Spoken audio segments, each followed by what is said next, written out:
क्या आखिरकार आयला के दिल में ओन के लिए मोहब्बत पैदा होने वाली है? क्या शामी को पड़ने वाला जोरदार थप्पड़ इसकी मोहब्बत की कहानी को हमेशा के लिए खत्म करने वाला है? क्या आज पहली बार ओन ने सबके सामने आयला की इज्जत बचाकर इसका दिल जीत लिया?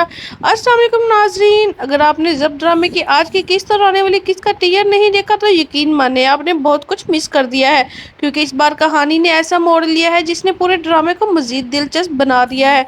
जब ड्रामे की आज की किस्त और आने वाली किस्त का टीयर देखकर मजीद वाकई बहुत मजा आ गया है। काफी अरसे बाद पहली बार ऐसा महसूस हुआ है कि कहानी सिर्फ आगे नहीं बढ़ रही बल्कि हर सीन में जज्बात, सस्पेंस और दिलचस्पी पहले से कहीं ज्यादा बढ़ गई है। लेकिन सबसे ज्यादा इंतजार जिस लम्हे का था वो आखिरकार पूरा हो गया है, और वो लम्हा था जब शामी को आयला के हाथों जोरदार थप्पड़ पड़ा है। यही एक सीन इस बात का वाज़ेह सबूत है कि आयला के दिल में अब शामी के लिए रत्ती बराबर भी मोहब्बत बाकी नहीं रही। आने वाली किस्त में हम देखेंगे कि ऑन आयला को तसल्ली देता है कि बी जान की तबीयत पहले से काफ़ी बेहतर है। वो कहता है कि सुबह के वक्त साकब मामू अस्पताल में मौजूद नहीं होंगे, इसलिए वो आसानी से आयला को बी जान से मिला देगा। लेकिन इससे पहले इन्हें अपने नए फ्लैट में शिफ्ट होना है, लिहाजा वो पहले वहाँ जाएंगे और वहाँ से सीधा अस्पताल रवाना होंगे। जब ये दोनों राफे की फ्लैट से निकलते हैं तो ऑन किसी ज़रूरी काम की वजह से चंद लम्हों के लिए गाड़ी से बाहर जाता है, जबकि आयला गाड़ी में अकेली बैठी होती है। इसी दौरान शामी जो है वहां पहुंच जाता है। अब ये महज इत्तेफाक था या रिमला के प्लान के मुताबिक वो जानबूझकर आयला का पीछा करते हुए वहां आया, इस बारे में भी कुछ कहना मुश्किल है। लेकिन शामी को जैसे ही आयला अकेली नजर आती है इसके पास पहुंच जाता है। आयला अचानक शामी को देखकर बहुत ज्यादा परेशान हो जाती है। इसके जहन में वो तमाम तल्ख यादें ताज़ा हो जाती है जिनकी वजह से इसे अपने ही घर से निकलना पड़ा था। लेकिन शामी अपनी जिद छोड़ने के लिए तैयार नहीं होता। वो कहता है कि आयला आज भी सिर्फ इसी से मोहब्बत करती है, ऑन ने इसे सिर्फ मजबूरी में निकाह किया है, और अगर वो वापस आ जाए तो इस वक्त रिमला को छोड़कर हमेशा के लिए आयला का हो जाएगा। लेकिन इस मर्तबा आयला खामोश रहने वालों में से नहीं होती। शामी की बात मुकम्मल होने से पहले ही वो इसके मुंह पर एक जोरदार थप्पड़ मार देती है और कहती है कि कान खोलकर मेरी बात सुन लो, वो मोहब्बत नहीं बल्कि मेरी ज़िंदगी की सबसे बड़ी गलती थी। अब मेरी ज़िंदगी में तुम्हारे लिए कोई जगह नहीं। दिलचस्प बात यह है कि ये पूरा मंजर कुछ फासले पे खड़ा ऑन भी देख लेता है। शायद पहली बार इसके दिल को हकीकी सुकून मिलता है, क्योंकि जिस जवाब का वो हमेशा से इंतजार कर रहा था वो जवाब आज आयला ने अपने अमल से दे दिया है। इसके बाद दोनों नई फ्लाइट का जायजा लेते हैं और फिर सीधा अस्पताल पहुंच जाते हैं। वहां साकब साहब तो मौजूद नहीं होते, लेकिन शम्सा और जोया जरूर मौजूद होती है। जोया बीचन को तसल्ली देती हुए कहती है कि आप फिक्र ना करें, एक दिन जरूर आएगा जब ओन और आयला का रिश्ता बहुत मजबूत हो जाएगा और अम्मी को भी एहसास हो जाएगा कि जिस इंसान को वो हमेशा बेइज्जत करती रही है दरअसल वही हमारी खानदान की सबसे बड़ी ताकत है।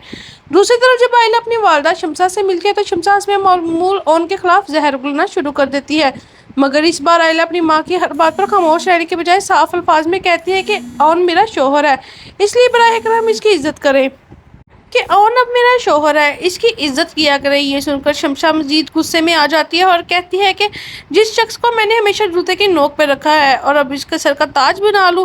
अफसोस की बात यह है कि इन्हें ये एहसास तक नहीं कि इन्हीं की बातों ने बीजान की तबीयत मजीद ख़राब की है। बदकिस्मती से ओन भी अभी तमाम गुफ्तगू सुन लेता है। यकीनन इसका दिल दुखता है, लेकिन फिर भी वो सिर्फ बीजान की खातर अपने जज्बात पर काबू रखता है। वो हाथ जोड़कर शमशा से कहता है कि आप मुझे इज्जत दें या ना दें, लेकिन खुदा के लिए बीजा के सामने ऐसी बातें ना करें, क्योंकि वो इस हालत में मजीद सदमा बर्दाश्त नहीं कर सकती। और उनकी ये आजिज़ शमशा की नफरत को तो ख़त्म नहीं करती, लेकिन चंद लम्हों के लिए इन्हें ज़रूर शर्मिंदा कर देती है। इसके बाद ओन आयला से कहता है कि साकिब मामू के आने से पहले बेहतर है कि वो दोनों वापस चले जाएं, ताकि कोई नई गलतफहमी पैदा ना हो। दोनों जैसे अस्पताल से निकलने लगते हैं इसी वक्त फारूक साहब वहां पहुंच जाते हैं।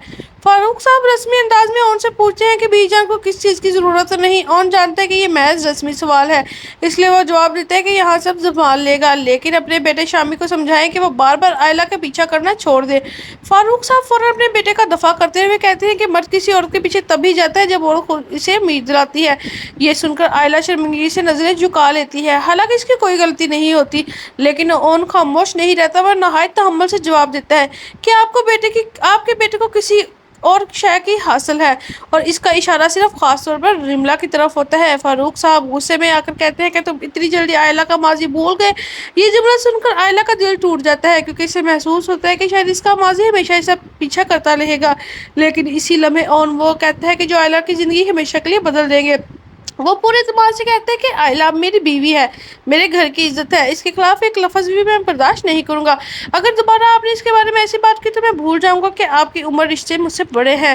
اور ناظرین، آپ کے خیال میں نیکسٹ ایپیسوڈ میں کیا جو آئلہ ہے وہ اون کو پسند کرنے لگے گی یا پھر ان کے درمیان یہی دوریاں رہیں گی؟